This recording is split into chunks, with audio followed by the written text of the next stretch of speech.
All right, guys, welcome back to Eat Up With It. I'm riding solo today. We're going to see what happens. I got a lot of stuff to talk about, but we're going to try this, and we're going to see how it works.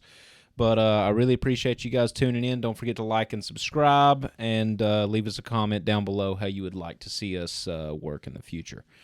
I'm going to be talking about a lot of sports today. It's what I really enjoy. It's what I really like to talk about. Joe's not so much of a sports head. It's pretty much just me. So it's kind of tough sometimes. I know you guys have to wade through the waters of me trying to explain to him how things work in the life of the sports world. He's good at college basketball, maybe even a little bit of college football, but for the most part, for professional sports, whether it be fighting or NFL or NBA, not really his jam. My jam. I love to see sports at the highest level. So that's what I'm going to talk about a little bit today. I ain't got no college for us today, thank the Lord. It's not really my thing. It's not really my style, but you know what? We're going to go into quite a bit here today. We got 3 or 4 little things to talk about, but I got a lot to cover. So we're going to start out for number 1. We are 7 days away from the NFL draft. I'm really excited. I personally am a Patriots fan. I'm really ready for this draft. We got a chance to really go in there and get a good player and come out with a bit of a future, and I'm really, really excited to see what happens. But that's not where I'm going to start today. I'm going to start with the first overall pick. The first overall pick, without a doubt, is going to be Caleb Williams. He is the number 1 draft pick. He's the overall consensus for it. He's going to go to Chicago. It's almost unfortunate. Chicago has a history of messing things up with these offensive players. They're a really good defensive franchise. Brian Urlacher, and then back in the day, Mike Ditka and everybody else with that 85 Bears team, 84 Bears team. I'm sorry, I'm 24. I apologize. But, yeah, they're a defensive franchise. They're really not known for bringing these offensive-heavy teams in and being able to do something with them.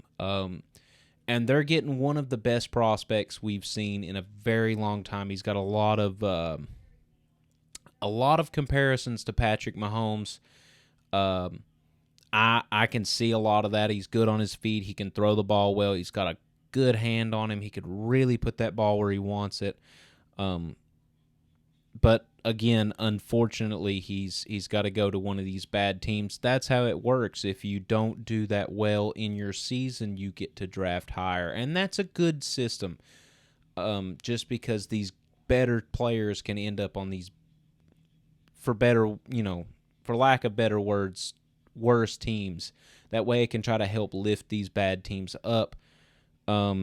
So let's just go into a little bit of the history of Chicago. Chicago does have a history of really kind of messing things up with these highly touted quarterbacks. So in 2017, they drafted who they thought was going to be their guy for the next long time. They drafted him 2nd overall. His name was Mitchell Trubisky. A big pick. Everybody was really excited to see what he could do with this Chicago team. It was an up-and-coming Chicago team. They traded up to be able to get to this spot. And he really underachieved for a 2nd overall pick. I know it's hard to put it on these kids because they're kids. They're people that are my age or even younger. A lot of them are a lot younger. To be able to come in and run these billion-dollar franchises and to be able to run these teams and do what they have to do. But he really sort of underachieved in the sense of what a second overall pick can really bring you in a quarterback. He led them to a mediocre 29-22 record in his 3 years there, with he was 0-2 in the playoffs. Actually, it's 4 years. And he was 0-2 in the playoffs in Chicago.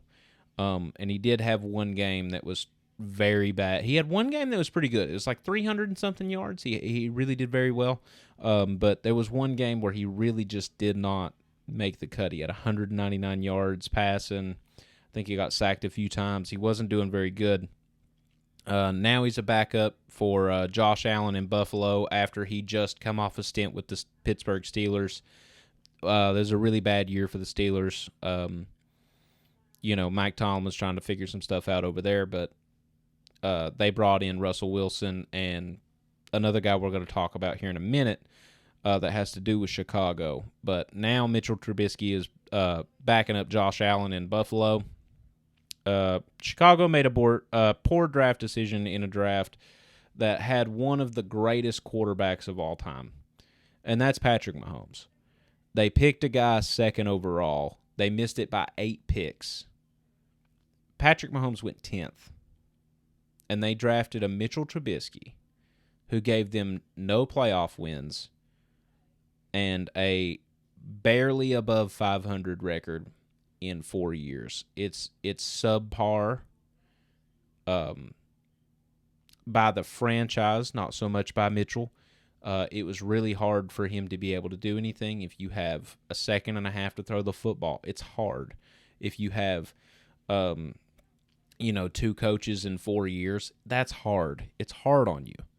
And you can't really expect much more out of a 24, 25, 26, 27-year-old to really come in and change a culture like that unless they are one of the greats. And for me, I believe on this one, they just missed.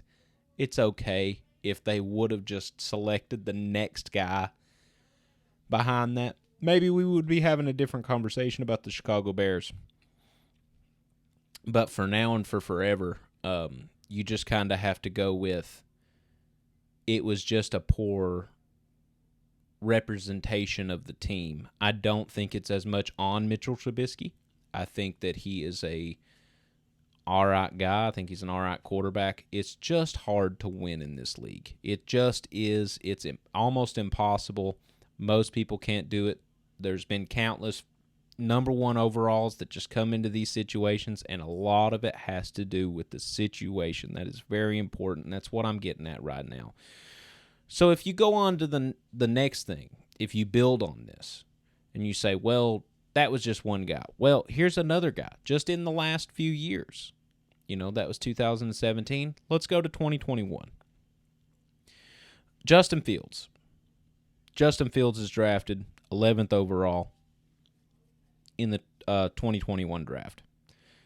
And again, unfortunately, he was drafted to Chicago, where he had poor protection. He had lousy play calling, 2 coaching staffs, and 2 general managers all in 3 years. He was almost never given a chance to really go out there and show what he's made of. I do believe that with the Steelers, he will win that starting position from Russell Wilson. He was traded to the Steelers. He's sitting underneath Russell Wilson right now. Russell Wilson is a Hall of Famer. He is one of the top 30 quarterbacks of all time, 20 or 30, and that's not any knock to him. I mean, that's a big list to fall on. I mean, there's a lot of guys that you can mention in the top 20. That's crazy. That's a lot of guys. But with Russell Wilson starting for the year, presumably, I believe that Justin Fields will go out there and be able to show what he's made of by week 6. And he'll be able to take the reins, and he will be able to show what he is made of finally for the first time, with some good protection, with some good playmakers, and a solid defense. He won't have to play from behind all the time, and it's a really good thing to do. Chicago put him in that instance. He didn't have good protection. They're known for their defense, but their defenses weren't that good. They just really had a hard time on defense. They were able to squeak out, a halfway okay record this year, thankfully. And they were able to make it work. And, now Chicago, last year, they were able to trade their first round pick last year with Carolina because they believed in Justin Fields. They really wanted Justin Fields to work out.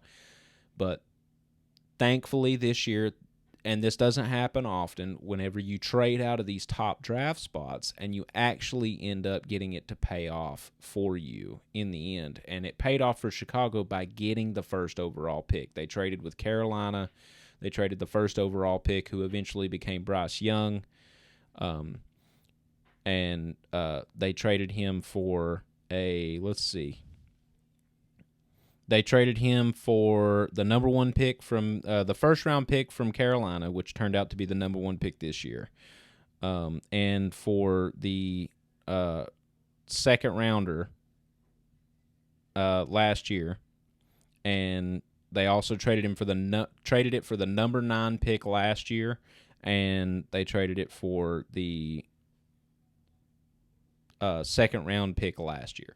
So they got 2 firsts and 2 seconds. 2 firsts last year, 2 firsts this year. And it just so happened to where it turned out last year to where they ended up for the better. And they ended up capitalizing on it. And they got the first year, and they got Caleb Williams rather than Bryce Young. I mean, you could not have asked for more in that scenario. Caleb Williams is one of the best quarterbacks we have seen in so long. Caleb Williams will be going to Chicago. There is no question. Some people like to say that, a lot of times there's a lot of gray area with these teams. Not this year. This year, Caleb Williams is absolutely going to Chicago. He is the prohibited favorite. He is going there. He's one of the best talents we have ever seen coming out of college in a very, very long time. But this time is a little different than the last 2 times. It's a little different. Luckily for him, the culture may be switching a little bit. For Justin Fields, things never really changed until last year when they traded that first overall pick. They believed in Justin. They wanted to move towards that. And what else is something that I forgot on that trade that came back to Chicago that was really important? His name is DJ Moore. DJ Moore is one of the 10 best receivers in the league. He's a number 1, an absolute number 1, and that's what you need for a quarterback to be able to succeed in this league. If you don't have a number 1, you're not going to succeed. Who was the number 1 on Carolina this year? His name's Adam Thielen, and he's like 30-something years old, and he's just not the same person he was whenever he was in Minnesota. He's just not. So when it comes down to what this team is actually doing to be able to help an offensive player, things look much different this year than they ever have looked before. Things are much different on the offensive end. They have always been known as a defensive team, but offensively, they look much, much different for this all-time one of the best, or one of the highest rated, I should say, college football players to ever come into the NBA draft, or NFL draft, excuse me. This offseason, the Chicago Bears have brought in an offensive tackle and a guard. Okay, so now they're covering the protection aspect of it all. They need to be able to give him some time in the pocket. They knew what they were doing this offseason. They're really trying to work on it. Okay, so they have also brought in a tight end, Gerald Everett from the Chargers. Gerald Everett is a very good tight end. He's solid. A playmaker. He can block. We got a guy here. Okay, so, all right, now we're getting into the nitty-gritty. Excuse me. I got to warm up for this. So, this is what's most important for Caleb Williams this year.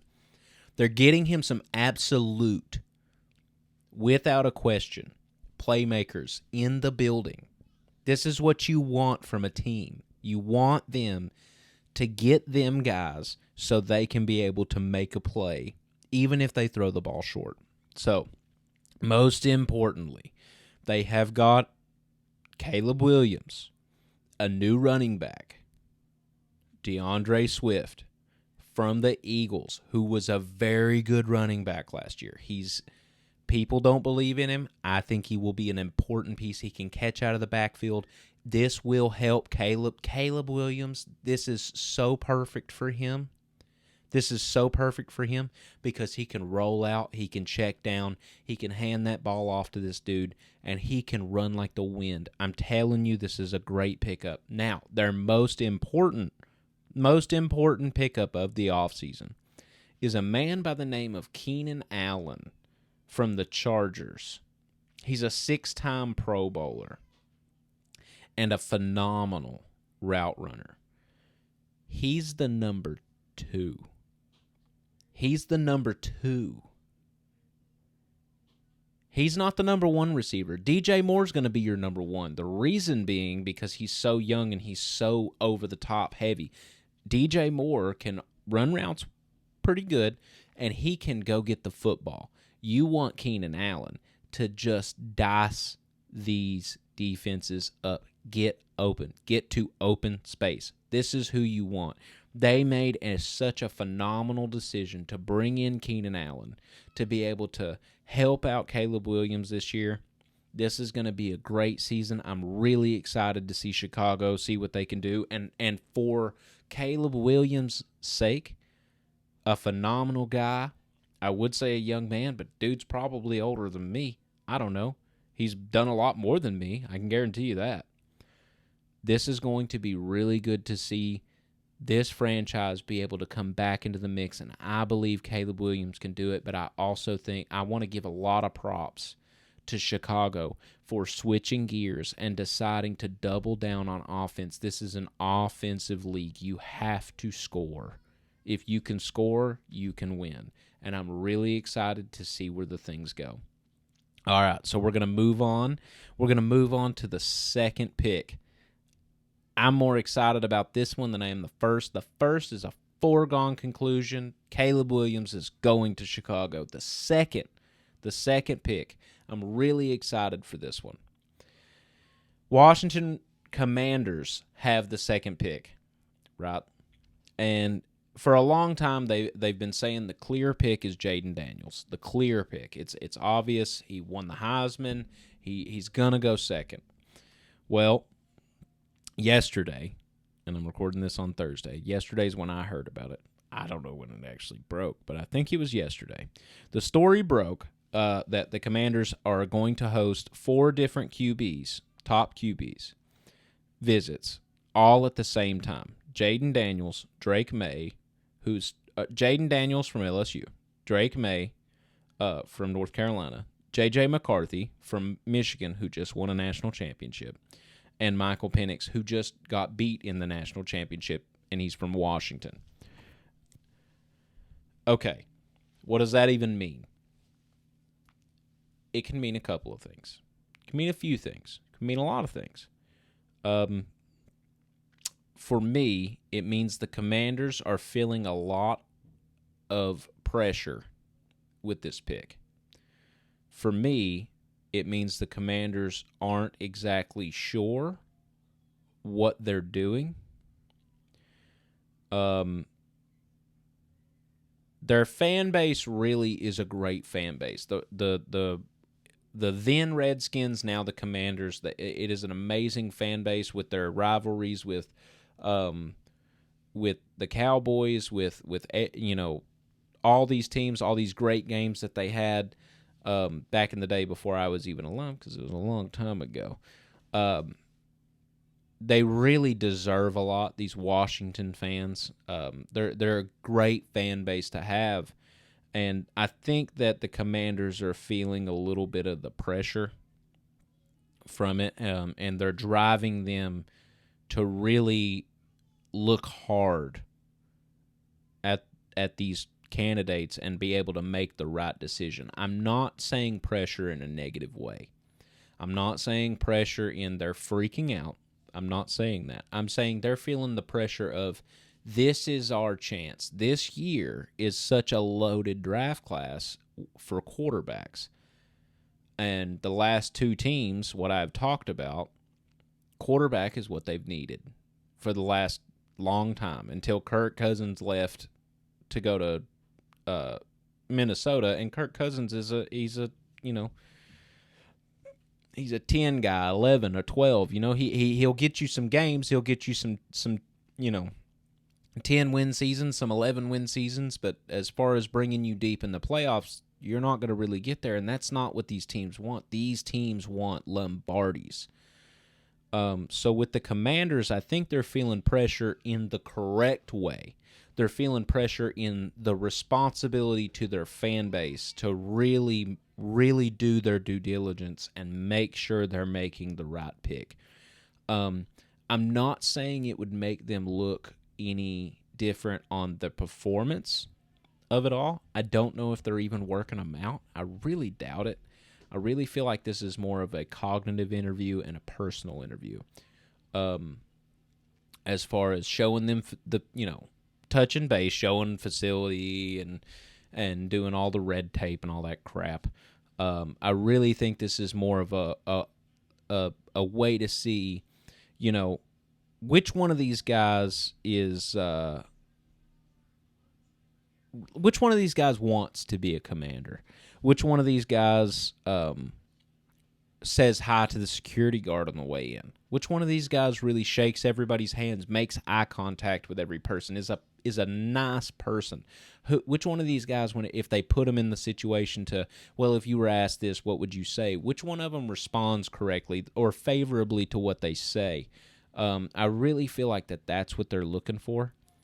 I don't think that they see as much of a difference in talent as maybe some of these guys that are making mock drafts and some of these experts, so-called experts, are saying. I want to say that they're just really trying to do right by their fan base, to really make sure that they get the right person for their team, not just necessarily the right person as far as talent in the draft. Because if we're going strictly based off who's the best pick after Caleb Williams, it's Jaden Daniels. Jaden Daniels is a phenomenal player. He won the Heisman. He had just as many passing yards, I think actually a few more yards than Caleb Williams this year. I think he actually had more rushing yards as well and more rushing touchdowns. And I don't know, I'm not exactly positive on that, but he is a phenomenal player. He really, really is. He had a great team around him. That LSU team, as always, those Malik Neighbors, these dudes are just these offensive players from LSU, and the linebackers and everybody are just phenomenal. Jaden Daniels is, for me, the clear number 2. And I just think that the Commanders really took the time, respectfully so, to really take a step back and say, what is the person that we are drafting? And I think that's very commendable. I think they really wanted to look at the exact intricacies of it and maybe even be a little bit too skeptical and a little bit too, intrusive on or whatever you want to call it, on looking at these people as a whole, these young men as a whole. I really just think that they did the right thing by taking their time, and a lot of people won't see it that way. A lot of people will see it as like, well, they're not sure, they're unsure, they don't know what they're doing. They're all up in arms. They're freaking out over the pick. I don't think it's that. I think they just feel like this is their chance to really get it right. And for me, I think they will. I think no matter who they get, if they get Jaden Daniels, or if they pick Drake May, or if they pick JJ Redick, or JJ McCarthy, or if they pick Michael Penix even. And Michael Penix is expected to go late first round or even early second. If they even get that far down the list, and that's who they decide they're going to go with, I truly believe with this instance that they're picking the person that they believe in. and the person that they think is the best for their franchise. And I would almost bet that it works out for them, and I'm really interested to see what happens. Selfishly, I want them to draft someone other than Jaden Daniels, because I'm going to be honest with you guys right now. Your boy's a Patriots fan, all right? Your boy's a Patriots fan. And it's been a hard few years. Now, I'm not going to lie. Once Tom Brady left, your boy went with him. I hung out. Yeah. I was waiting on Tom Brady to get that ring. I was waiting on him to get another one. And I was waiting on him to get another one. Okay? Your boy went with him because he should have never left. Okay? I'm very spoiled. If you want to say that I'm a bandwagon, if that's what you want to say, listen. I started out when I was a child at 6 years old.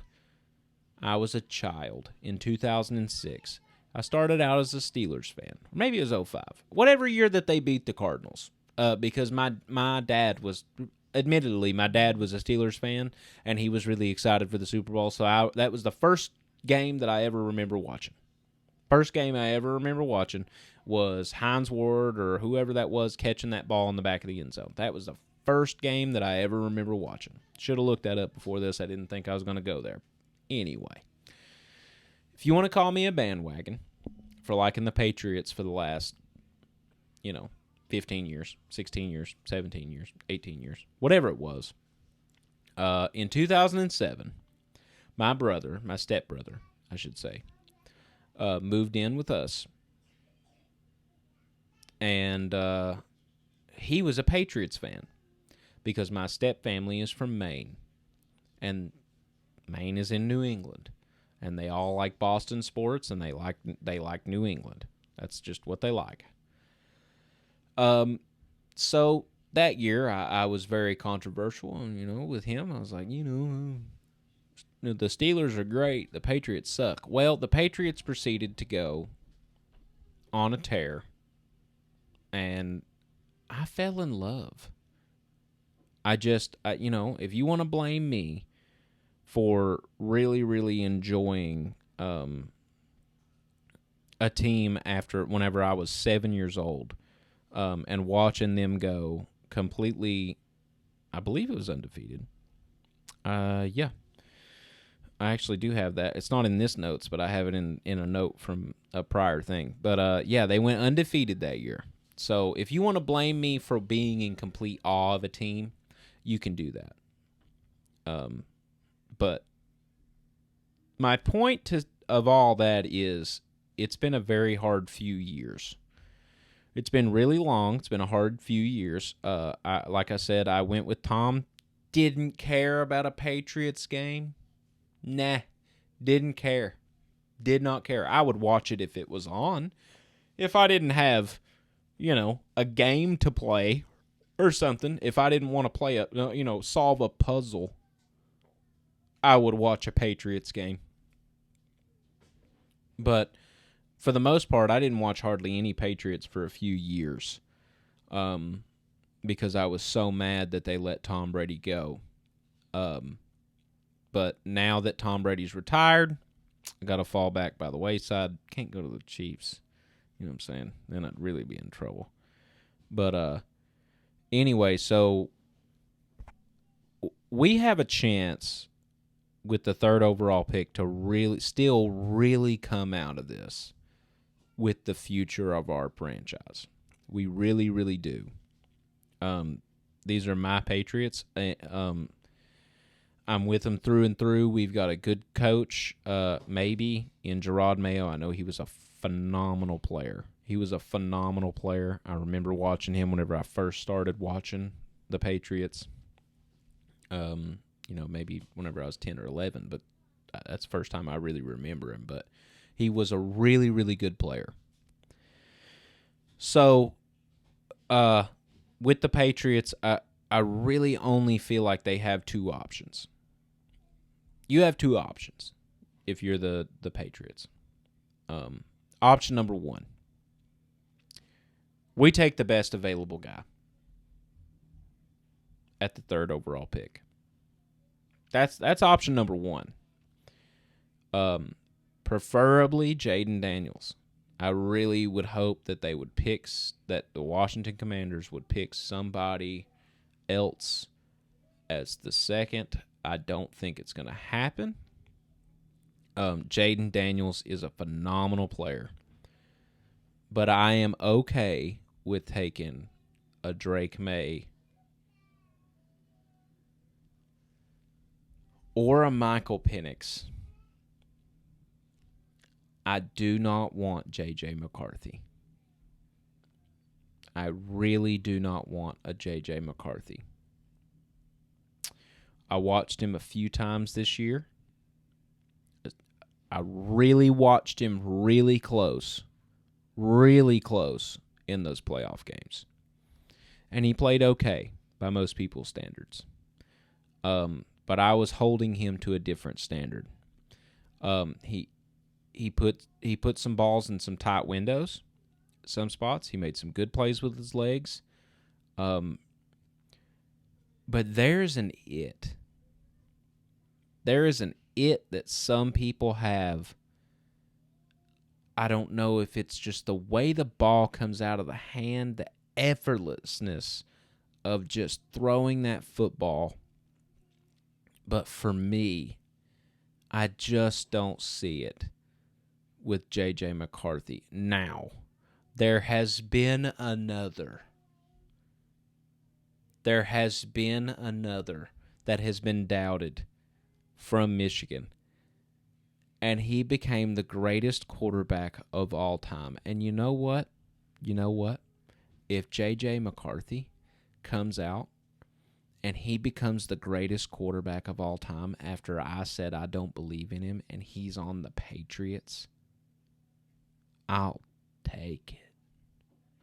I'll gladly look into this camera or the 7th one after it and say, I was wrong. I pray that if we draft him, that he becomes the greatest quarterback of all time. Now, if he doesn't get drafted to the Patriots or he doesn't come to the Patriots and become the greatest quarterback of all time, I really don't want him to do anything.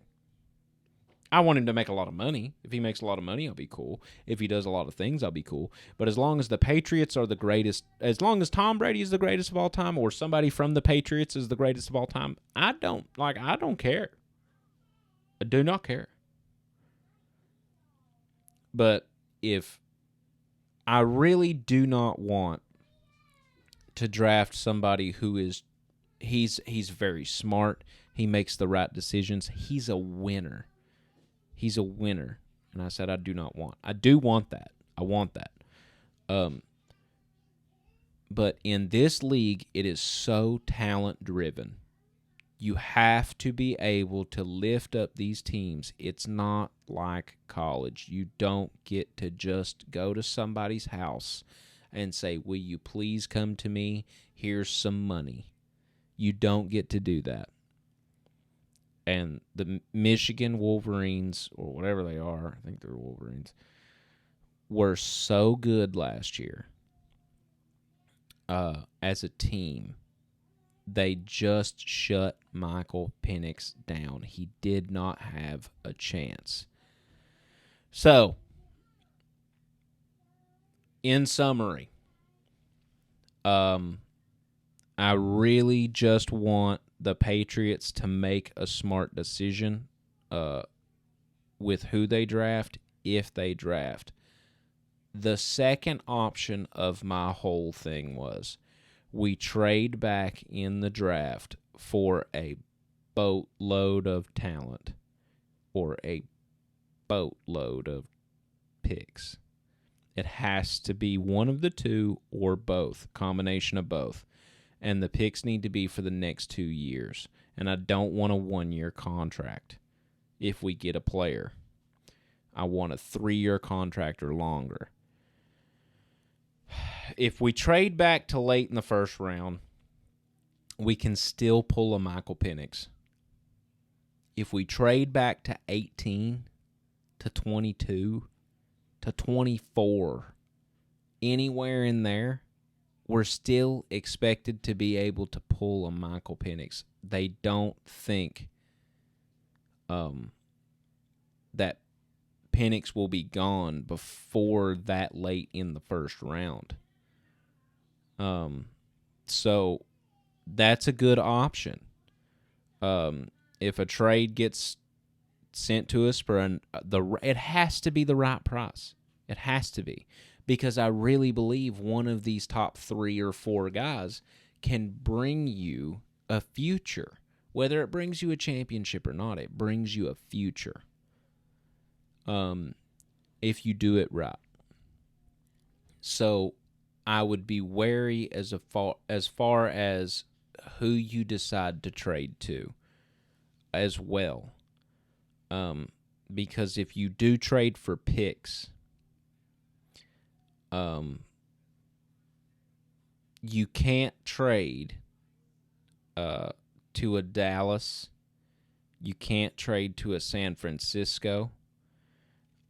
Or you can't trade to anyone else who's going to give us a mid to late first round pick next year. You can't do it. You just can't. You have to trade to a team that you know is going to give you another early round draft pick. I'm talking top 6. And it has to be a for sure. I don't know who those guys would be. Maybe an Arizona. Maybe another Carolina. Carolina's not really in much better of a position than they were last year. Carolina would probably be a good team to get a hold of.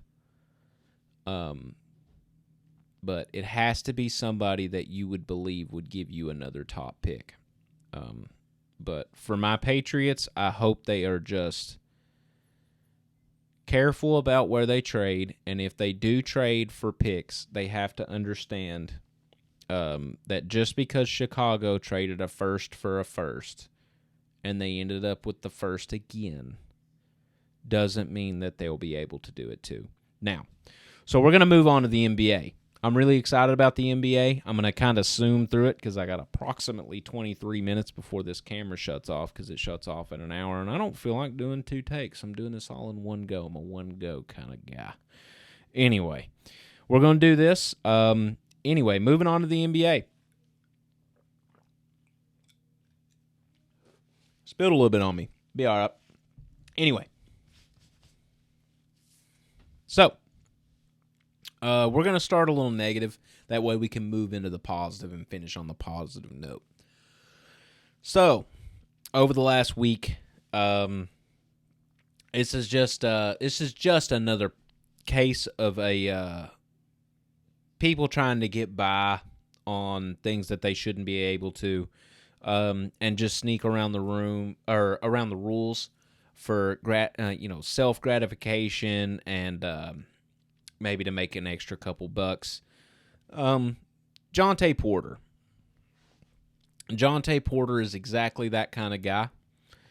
He skated around the rules just to make an extra couple dollars, or maybe just to make himself feel good. Maybe he was in some trouble with some people. We don't really know. Jonte Porter is an NBA player, a former NBA player for the Toronto Raptors. He's formerly most known for being the brother of NBA champion and member of the Denver Nuggets, Michael Porter Jr. Michael Porter Jr. is a phenomenal basketball player. He was McDonald's All-American, High School Player of the Year. He's the dude. He's that guy. I say that Jonte is formerly known as that, as Michael Porter Jr.'s brother, because of what all went down. Because now and forever he will always be known as the guy who cheated himself, his teammates, and countless fans around the world. Out of peace of mind, knowing that the NBA is a solemn sport, that there is no things going on behind the scenes, that everything is as it is, right? And basketball is supposed to be a pure game. It's supposed to be a game where people can just sit around and watch and just entertain the spectacle of it all. Really. And as is any game, whether it be NBA, NFL, UFC, NHL, football, or baseball, I mean, anything you want to think of, these games are expected to be as such. Grown men at the pinnacle of their sport, playing to the best of their abilities with no predetermined outcome, trying to see who is the best in the world at what they do. And he kind of stepped on this. Jonte Porter has really stepped on that.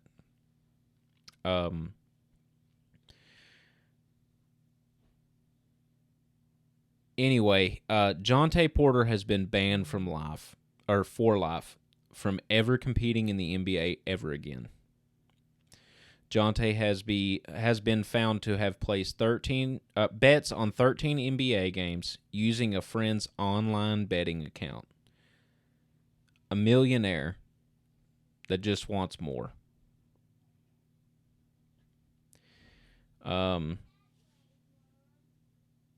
Anyway, he now we have had professional athletes place bets on games.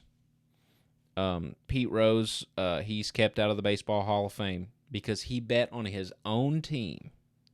Pete Rose bet on his own team to be able to win these games. That's what he bet on, and he's kept out of the Hall of Fame for it. Pete Rose changed baseball forever. He is a pioneer of the sport, one of the greatest of all time, and he will never be in the Baseball Hall of Fame because of what he did, betting on his own team. Porter has been banned for life because he bet against himself. Literally. In an instance that Porter left games early with an injury in order to hit a money line that a sports book had placed on his stats. He pulled himself out of a game because he had an eye injury that he apparently had sustained earlier in the week. He had a few rebounds and a couple assists, or vice versa. And he pulled himself out on purpose because there was a money line that was connected to that. It's absolutely unacceptable. People train their entire lives to be able to get to this point. I was a wrestler in high school. Wrestling is a very singular sport. You're out there on that mat by yourself. You're as good as you want to be most of the time. Sometimes you're held back because you didn't have the coaching, or you didn't have the backup, or whatever it is. Maybe you didn't have the resources to be able to do it. Maybe your home life wasn't actually set up for you to be able to do these things. But for the most part, when you're out there, it's you. It's you. These people that try to get to the NBA, that's all they wanted. And God didn't give them enough talent to be able to make it to that stage. He had enough talent to make it to that stage, and he disrespected it. And you know what? It's a kid's game. It's a kid's game that you're getting millions of dollars to being able to play whenever you're averaging 5 points a game.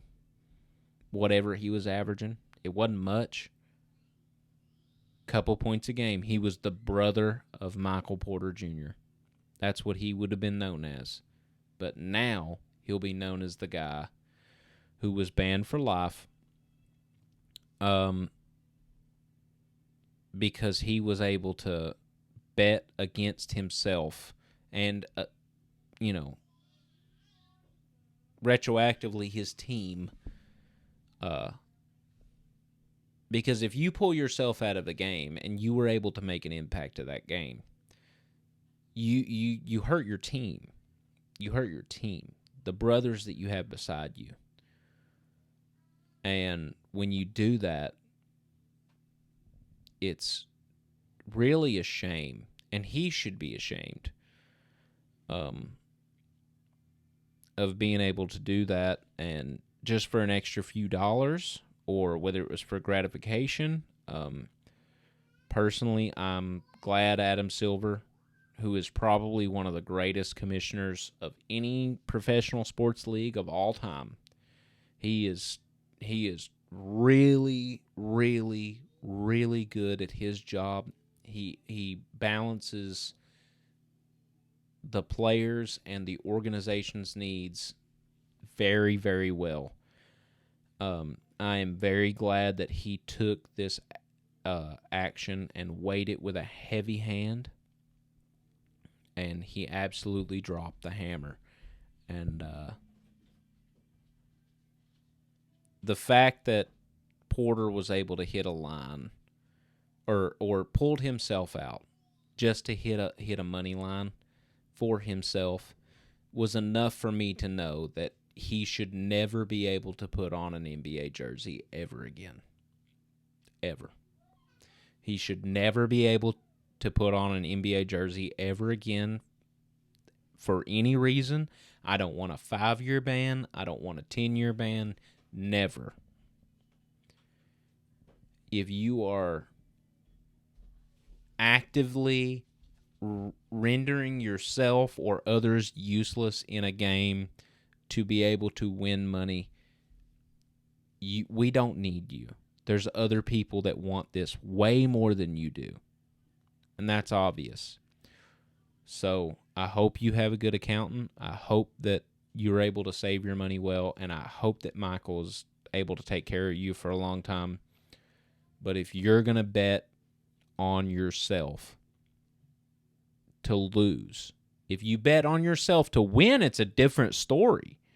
If you bet yourself to win, that's completely different. But if you bet against yourself and then you willingly take yourself out of a game, you should never be able to put on an NBA jersey ever again. And that's just how I feel about it. Okay, now, to finish off a little positive, we're going to stay in the NBA. We have two things to talk about. I have 12 minutes to get over them. 12 minutes. So, I'm going to do the best I can. I might cut the second one off. I probably cut the first one off a little short. Do the best I can. Again, we're riding solo today, baby. Y'all are hanging with me. So, the New York Knicks will face the Philadelphia 76ers in the first round of the Eastern Conference. I don't care about any of the other games. Do not care. They're over there. So, we're sticking with these. So, I really want to talk about this for the sake of the New York Knicks. This is the Knicks' chance to really be able to change the way that people look at New York of the last, being generous, 8 years, 6, 7, 8 years since Carmelo left. Last year, they were able to get in and they won a playoff game. They made it to the semifinals. They were able to do good. This year is different.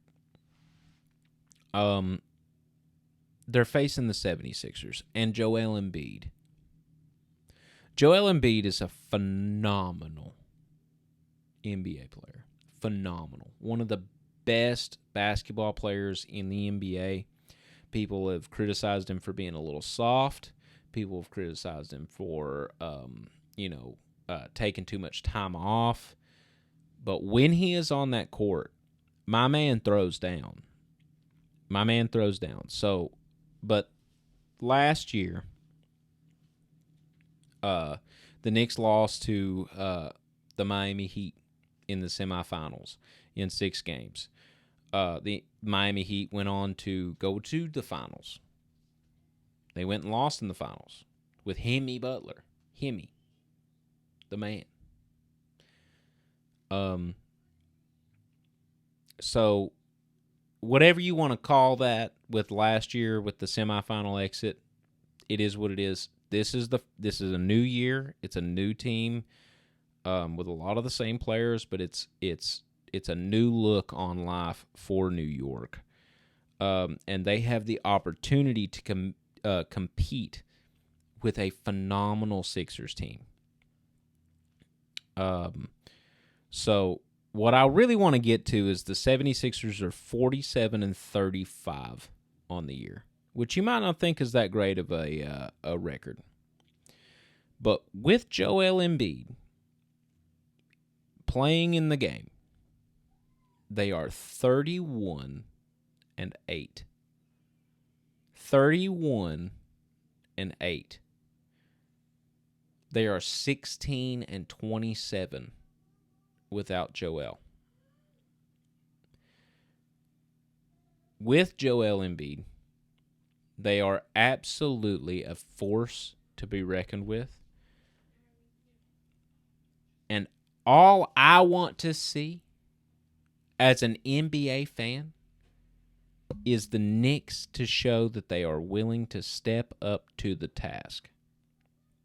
Personally, I believe the 76ers will be able to prove too much for the New York Knicks. They'll be too big. They'll be too strong. They'll rebound too well. They'll shoot a little too good.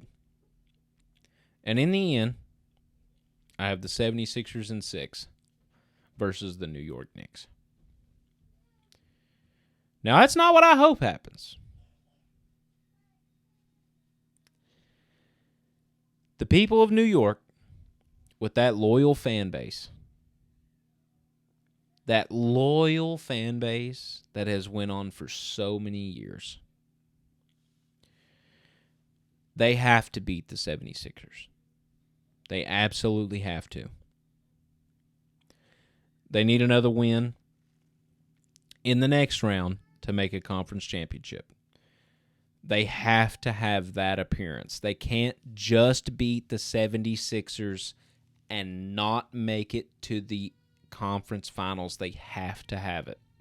They have to have a conference championship appearance. Not a win, not go to the finals. They just have to make it to the conference championship. If they do that, they will have successfully rebuilt this franchise, and the sky's the limit from here on out. They will be able to finally get to the point where they will be able to get some free agents. Number one important thing. And they will be able to actually rebuild the culture that they have lost. And with that, they will be able to rise from darkness like New York should. I don't like New York that much. I'm a Patriots fan. I remember what the Giants did. I remember. Cried a little bit. But what the Knicks could do with a beat against the Sixers, or with a win against the Sixers, they absolutely need it. The people deserve it. The players just have to show me that they want it. And if the players want it, they can beat the Sixers. But they have to want it. But like I've said before, I have the Sixers in 6. I just do. I don't believe that the Knicks will be able to overcome these Sixers. I just don't see it happening. We'll see what happens. I'm willing to be wrong. So, right after this, we'll get to the next one. All right, we're going to finish up with exactly what I wanted to talk about. The only thing that I really care about, other than the Patriots, I cared about that portion, that little 10, 15-minute portion I really cared about. But this portion I really care about as well, because it also goes back to my childhood. Lakers versus Nuggets in the first round of the Western Conference playoffs. I might have said finals earlier for the Eastern Conference. It doesn't matter. But anyway, the Lakers versus the Nuggets. The Nuggets are heavily favored to beat the Lakers. If there's anything I've learned in my life watching sports, it's that you don't bet against Tom Brady and LeBron James. Now, you might say that LeBron's 4-6 in the finals, and you'd be right.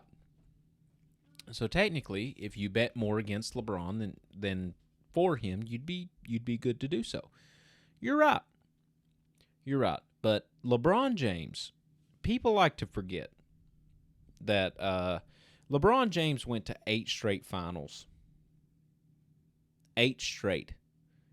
In the East, when the East didn't look like the East. He beat Paul Pierce, Kevin Garnett, and Rajon Rondo. He beat those guys. He beat those Pistons that were a really good team. He beat the Pacers with Paul George. He beat all these teams that people just don't think are very good teams, and it's because he didn't let them look good. He beat these now Celtics when they were young. He beat them whenever he was old. He's 34 years old, and he's beaten those Celtics teams. But LeBron James is in his 21st year as a professional basketball player. He just averaged 25 points, 7 rebounds, and 8 assists. His greatness has persisted over all these years, all these games, and all these minutes. There is no situation in which I personally will bet against LeBron James. It's not the smart bet this time. It's really not. The Nuggets are favored to win in 5.5 games. It's not the smart bet to make. I believe enough in LeBron James and Anthony Davis and their supporting cast, D'Angelo Russell, Austin Reeves, all these other guys. I really believe that they can step up and make an impact in these games. If Anthony Davis decides to be Anthony Davis against Nikola Jokic, I just see this game going different, or this series going different than the way that most professionals see it. I don't think it'll be easy. I do not think it'll be easy. I think it'll be one of the biggest crowns or the biggest jewels in LeBron's crown that he has ever had. Winning against the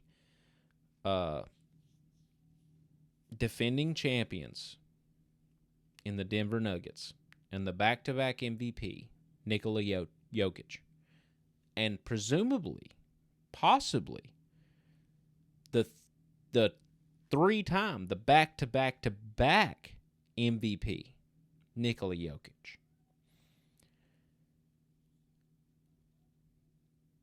And it doesn't just stop there, though.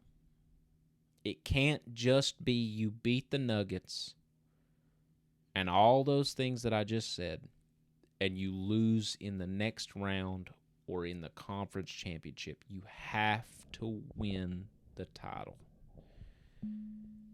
If LeBron James and Anthony Davis and company is able to beat the Nuggets and possibly the Suns with Devin Booker, Kevin Durant, and company, and whoever else, and they end up winning the NBA championship, this will be the greatest accomplishment of LeBron James's career. Now, people will say, no, beating the Warriors in 2016 was the greatest thing to ever happen ever. You're close. You're really close. That is one of the greatest feats of a great player to ever happen. You're right. It is one of the greatest feats to ever happen. LeBron James is in his 21st season. He now has the most points of any player ever. He has the most minutes of any player ever. He has the most games of any player ever. The man is 39 years old. If he goes and beats these Nuggets and beats the next team and beats the next team and beats the next team to win the NBA Finals, and he is the best player on his team, which is very reasonable with the wishy-washiness of Anthony Davis. I'm from Kentucky. Eastern Kentucky. We bleed blue. We bleed it. Right? Anthony Davis is a UK Wildcat. I will never forget watching him in 2011, 2012. Just his hand would pop up above people, and he would just touch a basketball and just dunk it down. He is the reason we won our national title. I'm telling you that Anthony Davis is wishy-washy. He goes back and forth. If LeBron James is able to win another Finals MVP this year after beating the Nuggets, it will be the greatest thing that he has ever done, and that is without question. The conversation of Michael Jordan versus LeBron James will officially go away. It will no longer be here. And people will say that it'll be 6-5. 6-5. What are you going to do? Well, LeBron James has a better stat sheet than Michael Jordan. It's just the way it works. It's okay. It's fine. I promise you won't get sick or fall ill just because you say that Michael Jordan is not as good as LeBron James. It's okay. But with 8 straight finals, four finals wins today would be 5. 5 finals MVPs is what it would be if he wins 5 finals MVPs and 4 regular seasons MVPs. It would be undoubtedly the greatest career to ever exist in the NBA. And I don't want to hear anything of the other. I have Lakers in 7, and that's how I feel. Love you. See ya.